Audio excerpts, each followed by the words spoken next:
Ó meu Senhor, livrai-me do ciúme, um monstro de olhos verdes que escarnece do próprio pasto em que se alimenta. Quão felizardo do enganado que, consciente de o ser, não ama sua infiel. Mas que torturas infernais padece o homem que, amando duvida e suspeitando, a adora. E é com essa citação de Otelo que eu começo esse vídeo. E não, essa não é uma resenha de Shakespeare, mas é essa temática de ciúmes que circunda todos os personagens de Dom Casmurro de Machado de Assis.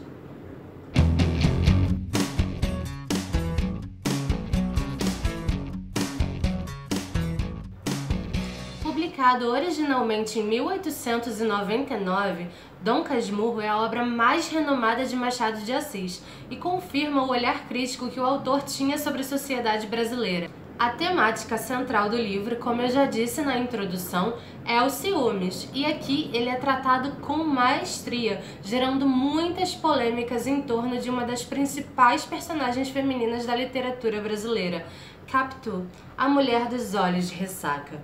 E antes que vocês me perguntem, sim, eu tô aqui com uma versão em quadrinhos, mas não, eu não leio só essa versão em quadrinhos. Essa daqui é da editora Ática, e eu também tinha uma versão muito boa da editora Ática, que era a que eu li na escola, depois eu li na faculdade, mas uma amiga minha de Portugal queria ler uma coisa genuinamente brasileira. E como Machado é o melhor autor brasileiro, e eu diria até um dos melhores autores mundiais, eu dei meu exemplar para ela e acabei ficando só com esse. Então, essa leitura em quadrinhos é uma leitura por diversão. Não é um livro para você estudar para uma prova. E outro recado que eu queria dar antes de começar essa resenha de fato é que essa aqui vai ser uma resenha mais minuciosa para quem amanhã vai fazer a prova do Enem. Então eu vou contar muitos detalhes da história. Se você não quiser saber tantas informações, essa resenha aqui não é para você. A história começa muitos anos depois dos acontecimentos narrados. Aqui Bento já é um homem de meia idade e ele é apelidado de Casmurro por um jovem poeta que decide recitar alguns de seus verbos durante uma viagem de trem e o Bento cochila no meio da leitura. Furioso, obviamente, o poeta sai e o apelida de Casmurro, para não dizer xinga, né? Porque na época não existia tal palavras como xingamentos e palavrões, não existia assim, mas com outras denominações. E Casmurro significa teimoso, turrão, cabeça dura, mas também pode significar alguém que é ensimesmado, calado, fechado, recluso, que era exatamente o personagem do Bento Santiago, já um homem amadurecido. Ele se tornou muito fechado em si mesmo, por isso ensimesmado, Casmurro. Por isso que quando o poeta estava lá recitando os seus versos, o Bento não estava nem aí para o que o cara estava dizendo, ele estava mais preocupado com ele mesmo, porque ele é um casmurrinho, ele é ensimesmado, ele pensa mais em si e se fecha para o mundo. Logo no início da história, o narrador Bento Santiago, de meia idade, resolve escrever as suas memórias. E é o que ele chama de atar as duas pontas da vida, a velhice com a juventude. E é a partir daí que nós, leitores, passamos a conhecer o Bento Santiago menino. E para ilustrar um pouco isso, eu vou ler a primeira página do livro para vocês entenderem mais ou menos o que se passa. Esta casa em que moro, mandei construir levado por um desejo que até me envergonha explicar. Quis reconstruir exatamente igual à casa em que me criei, na rua de Matacavalos, que já não existe mais. O que eu queria, evidentemente, era atar as duas pontas da vida. Não consegui recompor o que foi, nem o que fui. Esta casa é como tintura para cabelo, remoça, mas não penetra na alma. Assim como a casa antiga de Matacavalos, os antigos amigos também desapareceram. Foram estudar a geologia dos Campos Santos. Pouco saio, como bem, não durmo mal. Mas, como tudo me cansa, decidi escrever um livro sobre o passado. Deste modo, viverei o que vivi. Então ele resolve escrever as suas memórias do passado para tentar revivê-las. E cara, Machado de Assis é muito genial. Os amigos antigos desapareceram, foram estudar a geologia dos Campos Santos. Geologia, natureza, Campos Santos, cemitério, ou seja, traduzindo para o português popular, foram comer grama pela raiz, estão todos mortos. E só para vocês terem uma noção, o traço do ilustrador é muito bom e o texto é muito fiel ao original, mas, como eu disse, isso aqui é uma leitura por hobby, não é um livro para você estudar para uma prova. A narrativa em Dom Casmurro é de índole confessional e memorialística, baseada no distanciamento entre o Bento narrador e o Bento personagem. O Bento de meia-idade, narrando a história, tenta se distanciar do Bento menino que viveu a história, com o intuito de ser alguém externo narrando a veracidade dos fatos. Mas isso não ocorre, ele não é um narrador imparcial. Nenhum dos narradores machadianos são narradores confiáveis. Portanto, sempre desconfie dos fatos narrados. E em Machado de Assis nunca há delongas, nunca há enrolação. A narrativa já começa quando Bentinho escuta uma conversa entre José Dias, que é um falso homeopata que se agregou ali à família dele, e Dona Glória, que é a matriarca da família, mãe de Bentinho, que também é viúva do pai de Bentinho, portanto é a chefe da família. E José Dias lembra a Dona Glória de uma promessa que ela fez, que se a gravidez vingasse e ela tivesse um filho varão, esse filho seria consagrado a padre, a serviço de Deus, porque ela já havia perdido gravidezes antes e ela queria muito ter um filho. Isso faz também um paralelo com a história do profeta Samuel, quando Ana, a mãe de Samuel, nunca conseguia sustentar uma gravidez, e ela, chorando aos pés do Senhor, prometeu que se ela tivesse um filho varão, ele seria consagrado ao sacerdócio. Então é importante lembrar que todos os textos de Machado de Assis são repletos de intertextualidade. No início do vídeo nós já fizemos a intertextualidade com Shakespeare, agora nós vemos um paralelo com a Bíblia. Então os textos machadianos são repletos de informações externas. E calma, não precisa pirar procurando toda essa intertextualidade. Se você não encontrar, não há problema, você vai compreender a história do mesmo jeito. Mas se você ler com um olhar mais maduro e entender a intertextualidade, você vai ter uma outra experiência de leitura. José Dias, muito interesseiro como sempre, ele sempre foi um tipo de sanguessuga naquela família. Ele resolveu lembrar a Dona Glória não só da promessa, mas fofocar sobre a amizade de Bentinho com a filha do vizinho Capitu, uma amizade que até então parecia inocente aos olhos dos pais, mas que José Dias já havia percebido que florescia algo entre eles. E Bentinho, desesperado por ter ouvido essa conversa, foi correndo até a casa do vizinho contar para Capitu, porque ela sempre foi mais esperta do que ele e teria umas ideias melhores do que as dele. Capitu, no jardim de sua casa, ouve com atenção todo o relato de Bentinho e ela começa a arquitetar vários planos para frustrar a ida do rapaz ao seminário. Ela realmente não queria que ele fosse, mas infelizmente todos os planos vão por água abaixo. Mas Bentinho, ainda decidido a não ser padre, resolve ingressar ao seminário apenas como uma forma de estudo e também para satisfazer o desejo de sua mãe, mas ele promete à jovem que não se ordenará padre em hipótese alguma e que ela é o grande amor de sua vida e que seu desejo é retornar à rua de Mata-Cavalos para casar com a menina. E como uma forma de selar essa promessa entre os dois, eles têm um momento a sós que seria um momento de despedida e Bento se sente preso nos olhos de ressaca que o tragam para dentro dela e que prendem a sua atenção de tal maneira que ele esquece de si mesmo e só se foca nela. E é nesse momento que acontece o primeiro beijo dos dois. E a cena, na verdade, é muito bonitinha. Eu vou ler um trecho aqui para vocês. Será que eu acho? Olha isso. José diz que apelidou a menina de olhos de ressaca. Essa ideia não foi do Bentinho. O Bentinho não era tão esperto para isso. Capitu, já reparou nos olhos dela? São olhos de cigana, oblíqua e dissimulada. É ele quem começa a falar intrigas sobre Capitu para Bentinho, porque até então Bentinho não tinha reparado em nada. Bentinho é meio bocó. E aí, quando José Dias fala que ela tem os olhos oblíquos e dissimulados, oblíquo é sinônimo de malicioso, né? E aí ele pede, Capitu, quero ver seus olhos. Aí ela, o quê? Nunca viu meus olhos? Aí ela olha fixamente para ele e ele pensa, o que eram os olhos de Capitu? O que eles foram? O que me fizeram? Olhos de ressaca. Sim, olhos de ressaca. Olhos que traziam não sei que fluido misterioso e enérgico, uma força que me arrastava para dentro, como as ondas puxam no dia de ressaca. As ondas que saíam das pupilas cresciam, envolviam-me, tragavam-me. Para não ser arrastado, agarrei-me às outras partes dela. Então, os olhos de Capitu realmente hipnotizavam o rapaz. Lembra de Otelo, do ciúme do monstruoso de olhos verdes? Aí começa a surgir tudo isso. E é então que Bentinho pede para pentear as tranças de Capitu e acontece o primeiro beijo deles. Já no seminário, Bentinho conhece Ezequiel de Souza Escobar, um homem que também não tinha a menor vocação para ser padre e só havia ingressado no seminário para poder aprender latim. Ezequiel era um contador nato, ele era realmente muito bom com os números e o sonho da sua vida era se tornar um homem de negócios. Os dois rapidamente se tornam amigos e numa de suas visitas, Bentinho leva Escobar para conhecer a família e é nessa visita que ele acaba conhecendo também Capitu.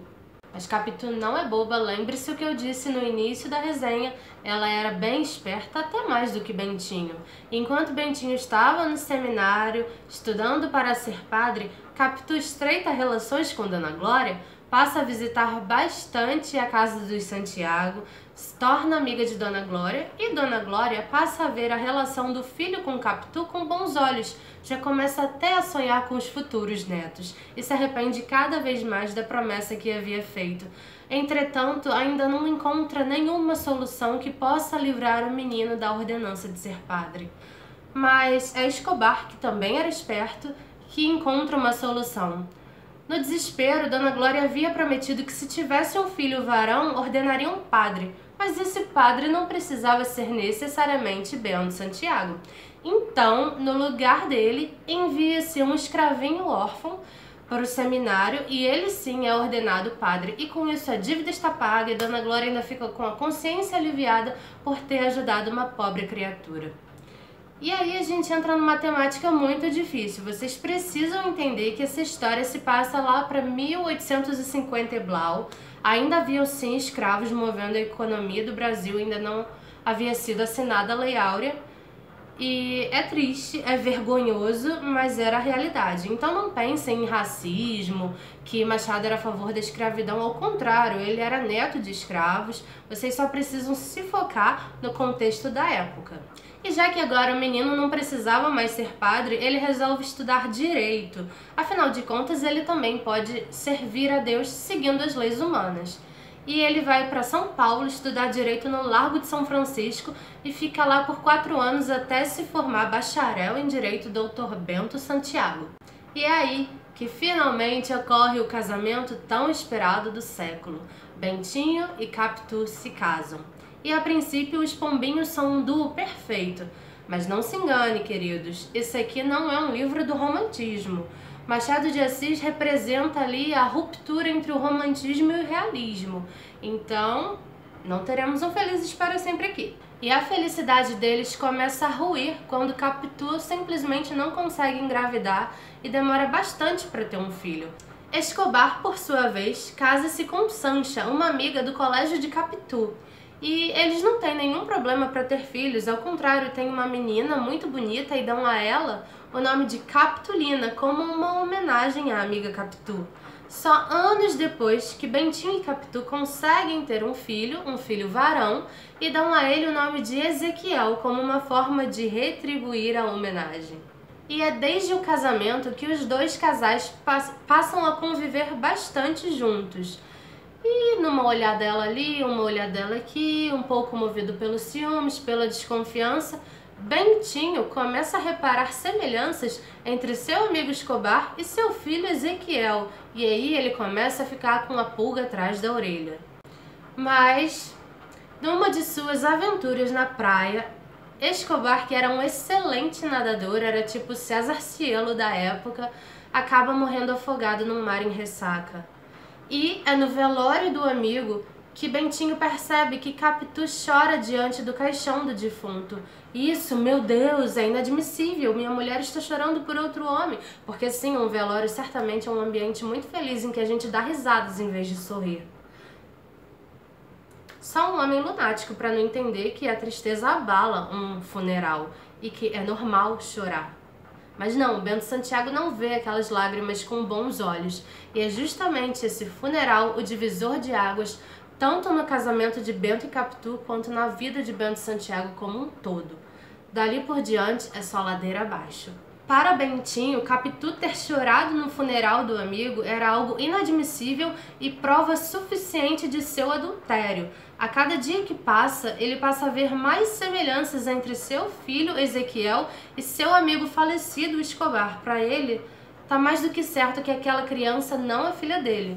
E ele começa a rejeitar o menino de todas as formas. O menino é carinhoso, chama ele de papai, procura o pai como qualquer filho procuraria, e ele tem repulsa pela criança, rejeita a criança cada vez mais. Até um belo dia em que ele decide que não aguenta mais aquilo e resolve se matar. Põe veneno no seu café e, já com as mãos tremendo, acaba desistindo de se matar. Ezequiel entra naquele instante e ele tem a genial ideia de, em vez de cometer suicídio, acabar com o problema. O problema é o quê? Aquela criança fruto do adultério. E aí ele resolve matar a criança, mas antes do menino tomar o veneno, ele começa a chorar desesperado, um pouco arrependido, e impede que a criança tome o veneno e morra. Não sei se foi arrependimento ou se foi desespero, mas ele acaba desistindo no ápice final. Ele desistiu, mas a raiva dele não diminuiu nem um pouco. Ele escarnece e grita aos quatro ventos que ele não é pai do menino. Menino, eu não sou seu pai. E o menino entra em choque, ele não entende. E Capitu ouve tudo, ela vê o que está se passando e ela fica furiosa, óbvio, que mãe não ficaria? E numa tentativa de proteger seu filho, ela resolve conversar com Bentinho, argumentando que o ciúme do marido era infundado, baseado apenas numa reles coincidência. Talvez o menino tenha alguns traços de Ezequiel pela convivência. E isso não quer dizer nada. A convivência realmente faz com que a gente se assemelhe à pessoa. E ela diz que o ciúme do marido é baseado na coincidência da convivência. Mas Bentinho está mais do que convencido da traição e resolve se separar de Capitu. Como no século XIX isso era um escândalo aqui no Rio de Janeiro, ele arquiteta uma viagem para a Europa e é na Europa que ocorre essa separação. Bentinho retorna ao Rio sozinho e Capitu e Ezequiel ficam morando na Suíça e Capitu acaba morrendo e sendo sepultada lá mesmo. E na tentativa de reatar os laços com seu pai, Ezequiel volta para o Rio de Janeiro. E o tempo que eles têm juntos é até bem agradável, não é nada ruim. O Bentinho chega a dizer que se sente mal por não ser o pai biológico do menino, porque ele já estava se afeiçoando novamente ao rapaz, mas toda vez que ele olha para o rosto do rapaz, é como se seu amigo Escobar tivesse reencarnado, estivesse ali na sua frente, e ele sente repulsa pelo próprio filho novamente.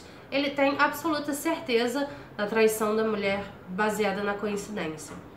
E o Ezequiel, filho de Bentinho, ele é completamente apaixonado por arqueologia. E como uma forma de se livrar do problema, ou seja, de se livrar mais uma vez do próprio filho, Bentinho custeia a viagem de Ezequiel para os campos arqueológicos do Egito.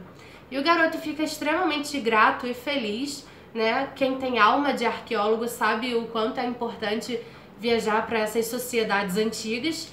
Só que é lá no Oriente Médio que um mal súbito o ataca e ele morre de uma doença e é enterrado nas mediações de Jerusalém.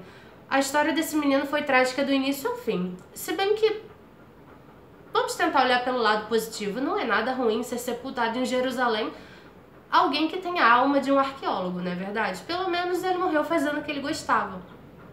Mas a partir daí, Bento Santiago já não tem mais nenhum parente vivo, já não tem mais laço com ninguém, se reclusa na sua solidão e amargura cada vez mais. E o desenrolar da trama é cada vez mais amargo. Não há muitas soluções para a alma enciumada de Bento Santiago. E o final da história retoma ao início. Totalmente solitário e nostálgico, Bento Santiago resolve construir uma casa idêntica à casa de sua juventude e resolve também escrever os livros de suas memórias com o intuito de reviver o que ele já havia vivido. Ou seja, como não havia mais nada para fazer, como não tinha mais ninguém para ele perder, ele resolve eternizar as suas memórias no papel. E mesmo no fim, o narrador parece menosprezar a sua própria história. Ele acaba achando que esse livro não vai dar em nada e que teria sido mais inteligente escrever sobre outra coisa. No fim desse livro não há respostas, apenas dúvidas, e cabe a nós, leitores, chegarmos à nossa própria conclusão. Uma coisa que é importante lembrar é que Bento Santiago se formou bacharel em Direito, ele era advogado, formado nos Paranauês da oratória, e como todo bom advogado, ele sabe manipular as palavras. Os relatos ditos por ele não representam necessariamente a verdade, e cabe a você decidir o que é verdade e o que não é, se houve traição, se não houve, se Ezequiel era filho dele ou de Escobar, e se Bento estava ficando maluco ou apenas um marido enciumado. É você quem tem que encontrar as suas próprias respostas. Agora, um fato que eu acho importante retomar e que eu já disse ao longo dessa resenha é que Machado de Assis era neto de escravos, ele não teve educação enquanto criança, apaixonado por literatura desde sempre, ele pegava um livro aqui e outro ali e se educava por conta própria. Aos 16 anos ele conseguiu um trabalho numa tipografia e foi lá que ele conseguiu publicar, já aos 16 anos, os seus primeiros escritos. E mais tarde ele se casa por amor com Carolina, olha, Carolina Capitolina, um paralelo ali com o nome da sua própria esposa. Ele casa por amor com Carolina, uma mulher de família boa, se casa contra a vontade dos pais dela, mas se casam por amor. E é somente ela que apresenta a ele esse mundo, esse universo da literatura inglesa e estrangeira. E é a partir do casamento com ela que ele se torna cada vez mais intelectual e seus escritos se aprimoram cada vez mais. Ela morreu um pouco antes dele, ele morreu um pouco depois dela, mas eles tiveram um casamento muito feliz e muito produtivo. E com relação à prova de amanhã, vocês tiveram um ano inteiro para estudar, então não fiquem nessa pilha de ai meu Deus, eu preciso estudar até o último segundo, porque o que vocês tinham para estudar vocês já estudaram. Ai meu Deus, mas eu não sei de tudo. Eu sei o quanto o Enem pode ser desesperador, eu digo isso por experiência própria. Mas por experiência própria, eu digo para vocês também que se desesperar não é necessário. Eu não sei quantos mil candidatos por vaga são, mas você só precisa de uma vaga. Então foque em fazer o seu melhor. O Enem não é uma prova difícil, ela geralmente vence o candidato no cansaço. Então o melhor que você tem a fazer é dormir bem, se alimentar bem, porque 5 horas de prova não é para qualquer um não. Não se preocupe em saber tudo, o seu concorrente também não sabe tudo. Apenas faça o seu melhor e acredite em mim, o seu melhor é suficiente. Então foco, força, fé e boa prova amanhã. Tchau!